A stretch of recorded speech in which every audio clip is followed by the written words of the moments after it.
Good afternoon, ladies and gentlemen. You have heard a lot of figures being mentioned, but one thing remains the same. The PAP has the habit of increasing prices and taxes in between elections. Are we, now they have more justification to do as they please because they think they got almost 70% of the votes, they can do as they like. But a lot of figures have been mentioned, but I would like to give you something to think about.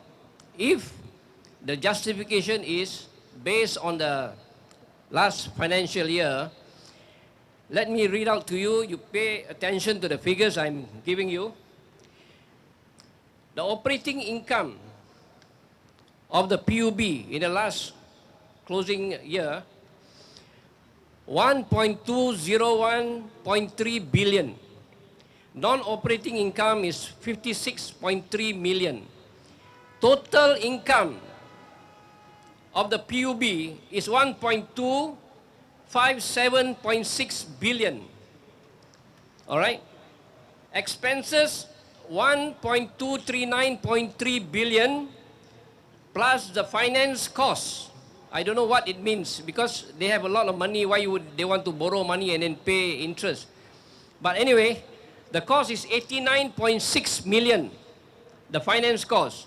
So the total expenses of the PUB against the income is 1.326.9 billion. That means there is a deficit of only 69.3 million. All right? But the government has given a grant to the PUB, 270.4 million. That gave the PUB an income of surplus of 201 million, 201.1 million. After the government tax again, 34.3 million, the net income for PUB last financial year was 166 million, 166.8 million after the government has given the grant. But mind you, the government's responsibility is to make sure price of this essential commodity is affordable to everyone. But the government, the surplus, the government got a surplus of 3.45 billion last financial year. And they only gave PUB 201 million. All right? So, as I said, the PUB does not exist in isolation. The PUB takes care of our water supply. Because of that, business can prosper, things can go on as normal. And when business prosper, the government collects tax. So the government must not put additional burden to Singaporeans. What is the cost of the increase? Now they increase the price by 30%. But you know what is the percentage of deficit? The percentage, which is 69.3 million, the deficit makes up only about 5.4% of their operating costs. All right? So if the deficit is only 5.4%, why does the government need to increase the price by 30%? Isn't that profiteering from Singaporeans? If you are short of 5%, you increase by 30%. That is not being realistic. When people, the PAP will say, look at the crowd. The people are not interested. Even we increase the price by 30%, you look at the crowd at Speaker's Corner. But I tell you this, today we have social media, we can have this thing telecast. Everybody can listen. The government, it has been proven, if Singaporeans voice out their displeasure, the government is only afraid of the people's standing together. Remember this Shonan Gallery, which they stupidly named? When they sense the pressure from social media, from the public, they change their mind. While Prime Minister Lee Hsien Loong just posted supporting Yaakob Ibrahim, justifying the name Shonan Gallery, that very night you see workers taking down the signboard. What does that mean? What does that mean? That means the government will act, the government will take action if you stand together. So if we say next election, don't forget, the water price has been increased by 30% by then, maybe a bit more. All right? So by then people would have forgotten, because it's too long, 2 years, maybe 2.5 years time. But Singaporeans, we are given an opportunity. We are given an opportunity to put this water price hike in a referendum. I'm calling the next presidential election, asking Singaporeans to treat it as a referendum. And it's not too far away, it's only a few months from now. If the government approved candidate, there's only one candidate, and there is no contest, there is a walkover, I have nothing to say. We will lose the opportunity. But if the government put in two approved candidates, like they did when Ong Teng Cheong stood elections, they put in the Ms. Chua Kim Yeok, put him there, the Auditor General, all right? And many rumors said that actually Mr. Chua won the elections, right? But I don't know how. They wayang a bit maybe. Mr. Ong Teng Cheong turned out to be the victor, all right? But this time round, ladies and gentlemen, if the government put forward two candidates, you know how you will, the referendum, the terms of the referendum should be, you vote for both. It means that you show your displeasure, you vote for both, or you give a blank vote. That shows that you do not agree with the price increase. All right? So don't miss this opportunity. But what more, ladies and gentlemen, if we have an independent candidate standing against the PAP approved candidate. I know many of you, even I, like my colleague Mr. Daman says, we never asked for a Malay president. We got other Malay issues that need to be addressed, and the government just don't care about it. They give us a Malay president. We are not asking for it. We are not. So, if I know many people are not happy, they want to spoil their votes. This is what I hear from the ground. All right? But should there be an independent candidate against the PAP approved candidate, I'm calling on all those people, all of you who had in mind to spoil your votes, to go and vote for the independent candidate as a referendum against the PAP. Can we do that? Of course we can do that. That is what democracy is about. Government of the people, for the people, by the people. All right, it's by the people. You ask your MPs. Your MPs are supposed to represent you or represent the government. Are you monitoring what your particular MP is saying about this price hike? Do you know what your MP is saying? Did they raise any protests? Or they just wayang throw in a paper asking questions when the minister answer? No follow-up question. Are they representing you? So don't feel helpless. We have a chance. It's coming in September. All right, let's spread the word. We treat this as a referendum against the price increase, not only of water, because the government has increased the price, town council, ERP, the whatnot. So many price increases from the last election, 2015 until today. And the climax is a 30% increase in the price of a very essential commodity that we cannot do without. So, if the government thinks that election is 2.5 years away, because Singaporeans to them, Singaporeans have got very, very short memories. All right, now they increase tax. When elections coming, they will give you some sweets. They will ask their parking wardens all to take leave, right? So to pacify you, to con you into thinking that, wow, the government is really responsive, you know, elections, or they give us this, they give us that.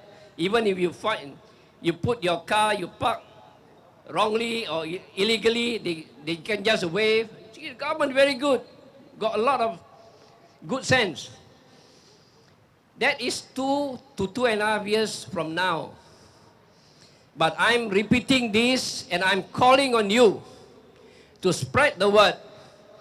Go to your clan associations. I know your clan associations, the members are very angry for reserving the presidential election to a minority candidate. They talk about meritocracy, but they can put aside meritocracy as long as it serves their interest. And what is their interest? Their interest is to stay in power, to keep their power. And even though our president's power is not much, all right, they got the president, they increase the number of the presidential advisors, they increase the power of the presidential advisors, and they will check on the president. An unelected group of cronies checking the elected president. This is what the PAP is doing. So much. It's so stupid that Singaporeans are too busy earning a living. They cannot analyze until people come and point out to them. The reason for having an elected president is to enable the president, because he has the mandate of the people, to check on the elected representatives of the ruling party. All right? Not much, just to jaga our reserves, right? They don't suka-suka. But if, another point is that for appointments, important appointments, only these two main functions of the elected president. One is, of course, to kiss babies, walk around, smile, cook nasi biryani, hold a ladle, and that's what the president do. But the two main function is to check on our reserves, that the government of the day will not spend unnecessarily, and to check the appointments. If I'm a minister, I cannot put my wife in charge of something, which can be a clash of interest. So the president can veto. All right. But if they get a president, their approved president, Dr. Tony Tan received only 35% of the votes. Right?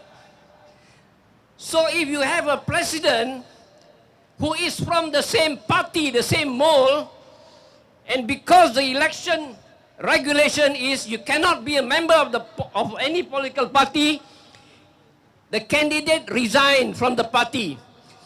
All his adult life he has been with the PAP. The moment he resigned, he became an independent person. Boleh kah?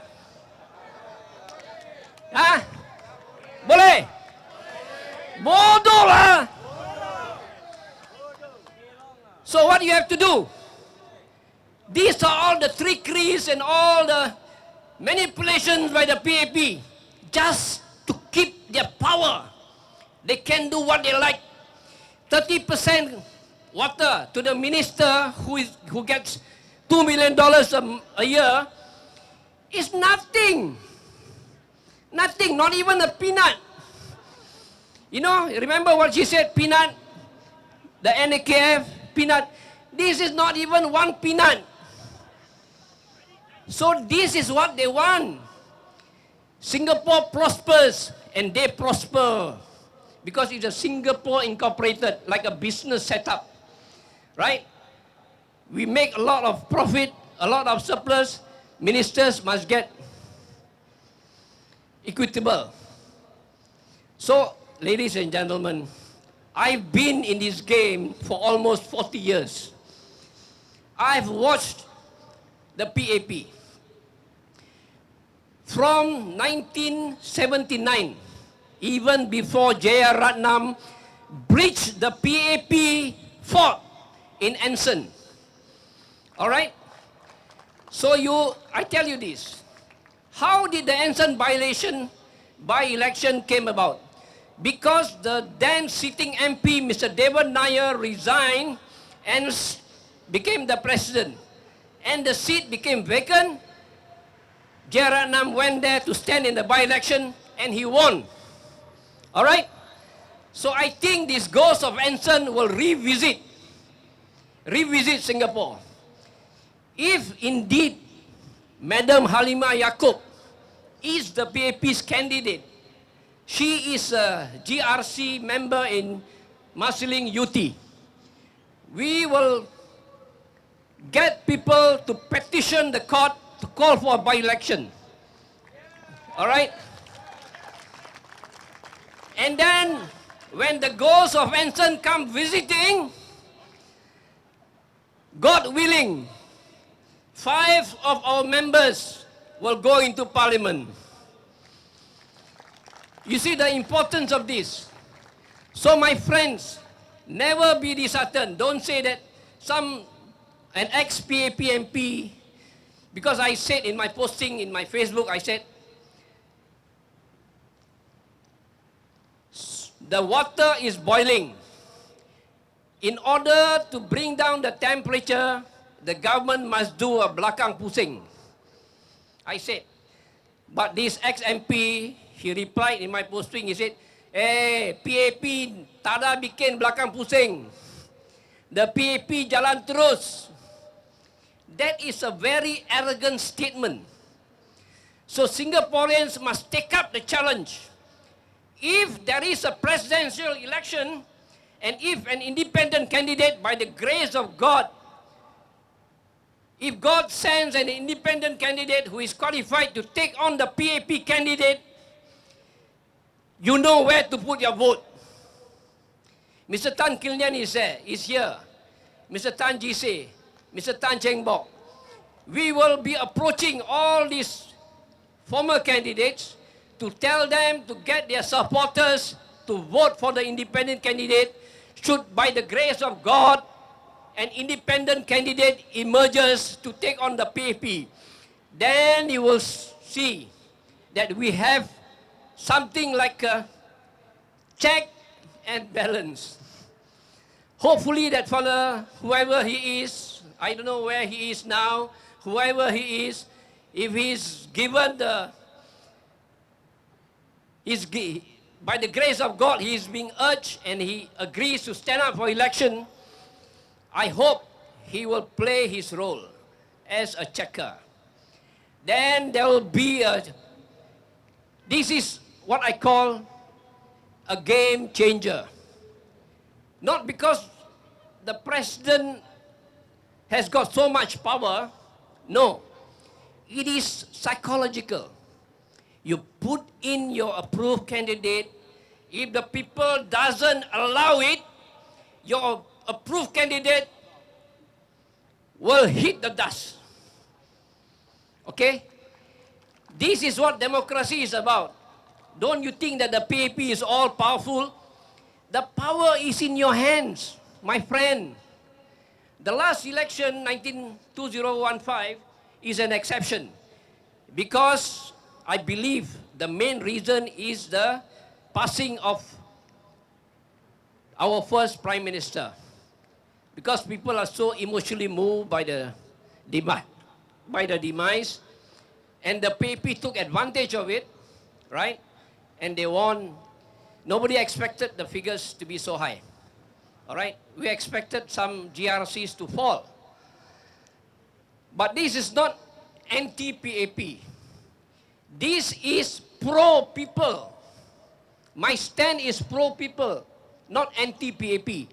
Why I say it's pro-people? If you have a balance of power, the PAP will not dare to do as they please. Right? So we need this balance of power. So my friends, please spread the word. Social media, whatever, treat this presidential election as a referendum against your disagreement, your protest in the PAP, doing things as they like. Gentlemen, thank you very much.